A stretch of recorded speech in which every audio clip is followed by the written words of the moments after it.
I'm in Albuquerque, New Mexico, at our dear friend's house to tape this amazing recipe.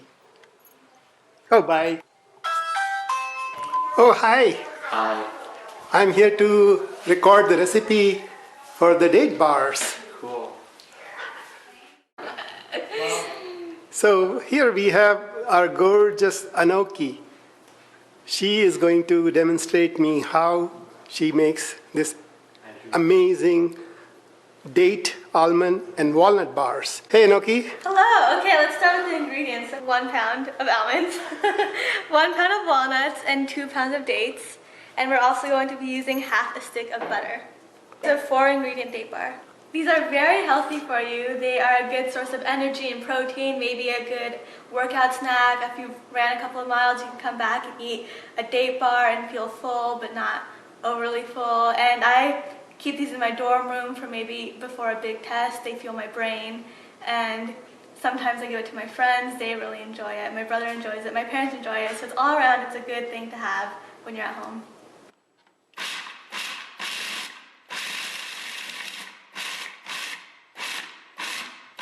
So here I've just added the almonds into the food processor and ground them up a little bit so they're coarse. And the almonds are now ready, so we'll do the same thing with the walnuts after this.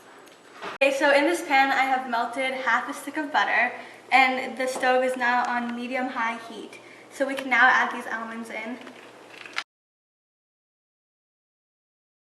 Perfect, and now we can stir it around a little bit to coat it all in the butter. And we'll toast them until they're nice and brown. We'll add the walnuts and do the similar thing that we did with almonds, but for this we have to be more cautious as they will easily turn into walnut butter.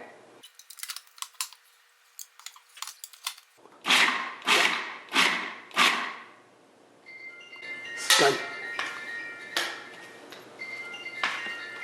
That sound means it's done.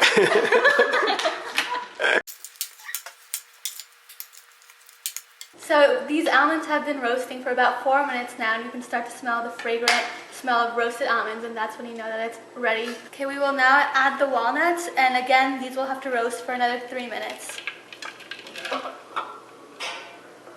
We're gonna stir it all together. And there you have it. We have 3 of our 4 ingredients in the pan, and we will go prepare our 4th. Okay, these are our pitted dates, and we're going to add them into the food processor and blend them until they turn into a paste. It will seem almost like a dough, and that's when you know that they're done.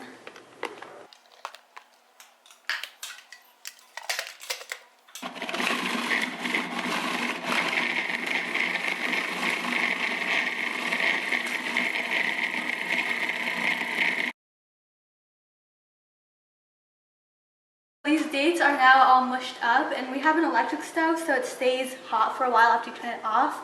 So we have turned it off, but if you have a gas stove, then maybe leave it on low heat. So we'll go ahead and add this in. It's very sticky, so it's going to take a little bit of muscle power to get it in there. We have added the dates, and now we can mix them thoroughly in. It takes some serious work, but unfortunately there's no easier way to do this. I've been at this for about a minute now, and you can see that the dates are already getting softer and softer because of the heat of the pan, and that makes it much easier to stir in all the nuts. We need to do a little bit more mixing and mashing, but it will get easier as the dates get warmer. Ready to lay out the date bars into this cookie tray, but first we will butter it to make sure that the date bars don't stick to the tray. This is non-stick, so I probably don't have to do too much, but if you're using a different pan, then make sure you grease it up real nice.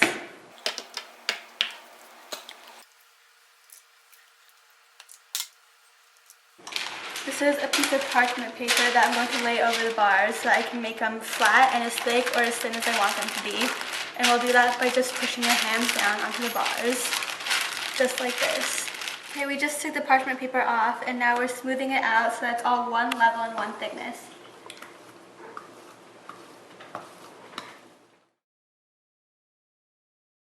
These missing edges here were used up in a little taste test. But this is now all complete, and you just have to let it cool for a while.